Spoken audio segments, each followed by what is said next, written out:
Hello and welcome to another episode of Soul and Screen. This particular video will be a review of Tyler Perry's Zatima, Season 4, Episode number 4, titled Obsession.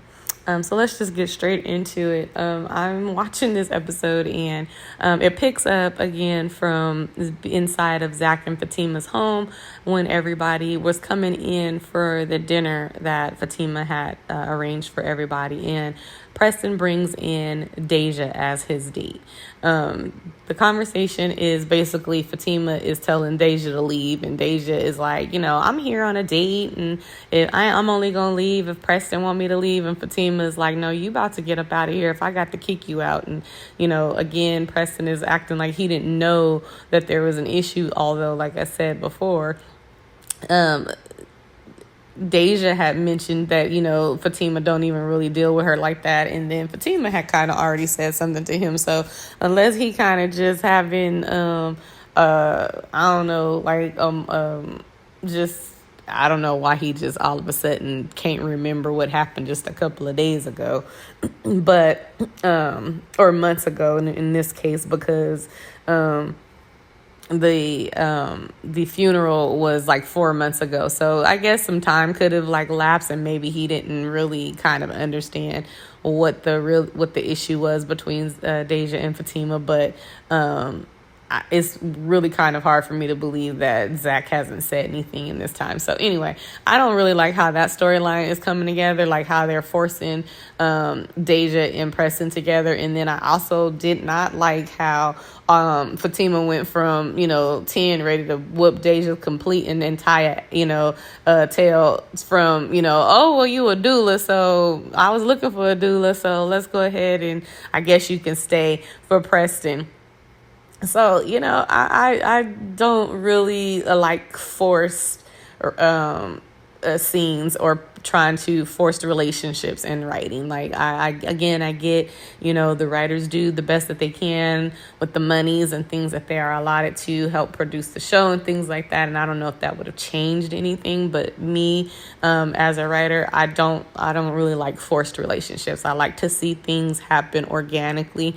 And, I don't see that realistically Fatima would have jumped from wanting to beat Deja's tail, get out my house, and Zac, she in my house, and to all of a sudden, oh, well, you a doula, and then, you can stay, but don't got no evidence. Like, Fatima's smarter than that, you know what I'm saying? So doulas, who you certify with, Like, those would have been questions that she asked at the door before agreeing to let her sit down and stay for the dinner. So that kind of stuff, that kind of parts of the scene I didn't like.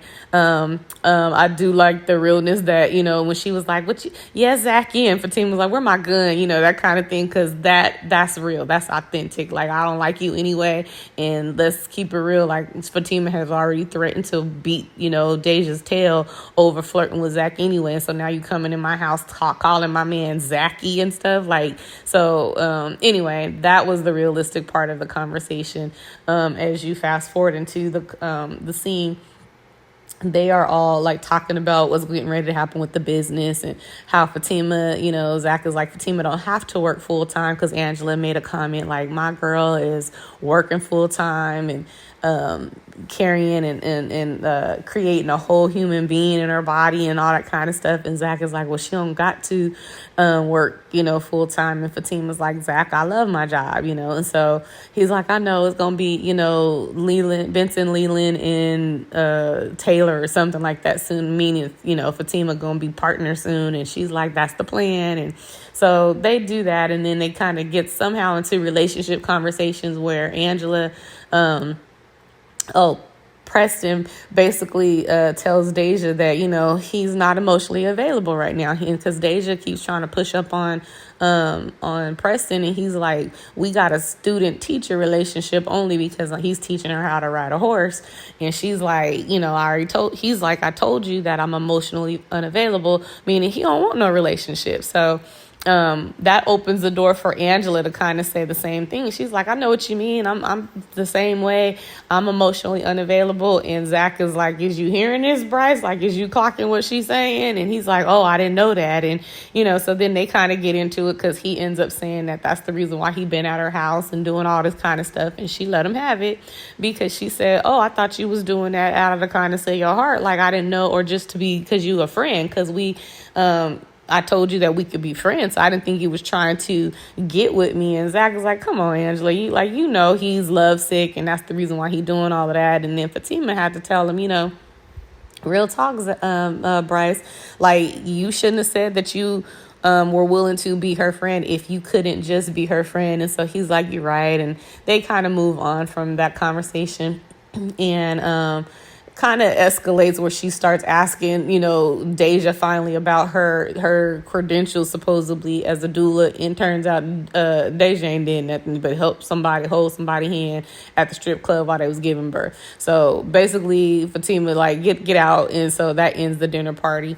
As they're walking everybody to the door, crazy old Leslie in the back looking through in their backyard, like watching them.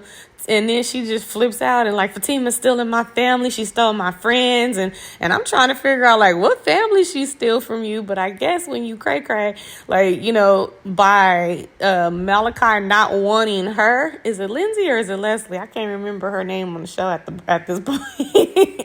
But he's like, he don't, like maybe she thinks that, like technically because Malachi wants to be with Fatima, that like stole her family. And then the friends, I really don't know where she coming from with that, because you didn't know Angela and you know none of them people. So I'm trying to figure out like where she is. You just tripping and like building on the stuff or what? Because I don't know what friends Fatima's that you could try to say that she stole. But anyway, she watching them, and turns out that nobody saw her in the backyard, nothing. And so so she's watching, and then she goes over to Malachi's job, and he's like, what are you doing here? She's like, oh, I'm pregnant. And he's like, it ain't mine. And she was like, yeah, it is. And he's like, no, it's not. And so they kind of get into it, and she's like, is you mad because like I was trying to give you some time and she don't want you, and this is our family and this is our baby. And he's like, this is not my baby. I can't even have kids. And so she's like, well, this is our miracle baby. And he's basically like, I'm done with you. And he telling her no, he don't want to be with her. And she like starts trying to manipulate him, and then she like act like he kind of grabbed her, and she falls to the ground all fake and everything. Just that part, I'm gonna be real honest, was just too much filler for me. So anyway, fast forward, she gets to her place, and she walks in, and it's just the whole wall of Fatima. Like, I mean, this chick got pictures of Fatima. Like, she been watching Fatima since season 1. It's pictures of her when she met with Ian at the park. It's like pictures of her and Zac at the hospital, season 2. You know what I'm saying? And I mean, I know they was just trying to put up pictures and stuff, but I believe it was a point that was trying to be made that she been watching Fatima for a while, which proves my point, because I had kind of made a comment in somebody's review that the tattoo that Malachi had on his chest of Fatima was how her hair was in season 2. So obviously, you know what I'm saying? Like, something had been going on where they was watching Fatima to the point they knew that her hair was straight in season 2, because it wasn't like that in season 1. And you know what I'm saying? And they supposedly haven't seen her in a few years. So anyway, Leslie goes to the wall of crazy and just and sees and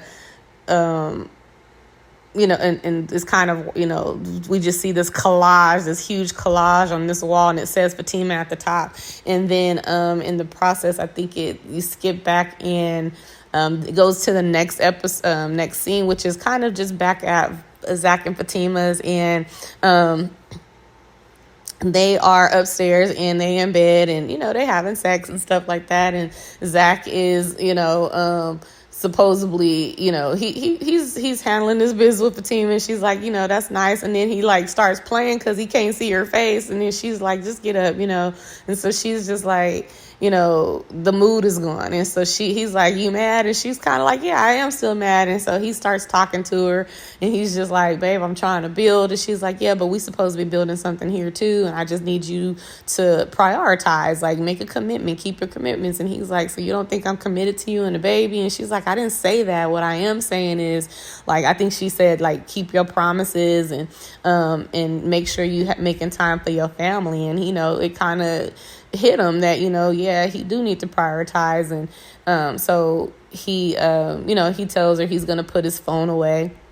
And for the next the whole next day, it's just going to be him and her. He not going into work. He going to put up his phone so that if one of the Preston or anybody calls him, he won't answer it. It's him, Fatima, and the baby. And of course that just made her smile, you know what I mean? Because she was already kind of like wanting to spend some time with them, and he kept going to work. And, she's like, you want to do errands, want to run some errands with each other so we can spend some time with each other. And Zac is like missing the underlining messages that she just want to be with you. Like, and so he gets it. And he puts his phone in the drawer, and she's like, okay. So then he start kissing on her, and they start having sex. And then you go over to this little camera and find out that old girl, crazy old Leslie, is watching them. She got a camera in their house and watching them have sex, and literally is calling his name out while she is, self-satisfying herself. So this chick is crazy. Like, when I tell you she has lost it, because she does not just want, what Fatima, like her, she doesn't like just kind of want a life similar to hers. She wants Fatima's life. Like, she is trying to be Fatima. Now, I don't know if this is because Malachi had her like trying to be Fatima for so long that she just completely snapped. But what I'm saying is, like, she is now like seeing herself as Fatima. Like, she is calling Zac's name out while she's self-satisfying herself, watching Zac and Fatima have sex. And so I'm just like, this chick has lost it. And so I feel like that's probably the meat of the episode. Like I said, I won't be doing a whole bunch of conversation on outside storylines or storylines that I think that are not interesting and kind of just becoming too much filler storylines, just because I don't do filler very well. That's all I could say. Like, it's a lot, because when you start looking at the various storylines that's going on with each person, each character, is too much, kind of. And for me, it's too much for me. And so I'm just going to stick with probably the main things that stick out to me on the episode. So when I do the reviews, do I remember that scene? Do I remember that happened? And if I didn't, it probably didn't mean much to me. So that's pretty much how these reviews go for me. So anyway, that's pretty much episode number 4 of Zatima, season 4. And feel free to like, share, and subscribe. Let's do some little conversing here and see what you thought about the episode. The Malachi and the Leslie situation. Like, do you think, because when we left off in season 3, it looked like Malachi was the one who was about to go all cuckoo for Cocoa Puffs on Fatima, and now it's looking like it's not him, it's her, unless it's Leslie. And so it's just like, what's going on? Like, what happened with that? Now because she flipped, and as we saw in the preview, she ain't even finished, right? Like, she about to start working at her job, and just too much. So let me know what you think about that. Also, do you agree, kind of like what I said? Like, I think they, the forcing of the Deja in the scene and in the episode. Like, here's the thing: I don't want nobody to lose work either. I just feel like find another way to put them in the show versus making them a part of somebody's life, like relationship wise. That's all I'm saying. So I don't want nobody to lose their job, and I do appreciate that seems to be very in the forefront, it seems like, with Tyler Perry. Like, from what I'm seeing in the shows, like he seems to use similar people in different shows. BET seems to use similar people in Tyler Perry shows. Like, I love the fact that they are keeping people employed and working, and I love that. I just feel like let's not force it in this particular scene. Let's not force it in this particular season or storyline. Let's see if we can put them somewhere else or that kind of thing. So let me know what you think, and I would love to hear your comments. Again, please feel free to like, share, and subscribe, and let's get into a conversation. See you next episode. Bye.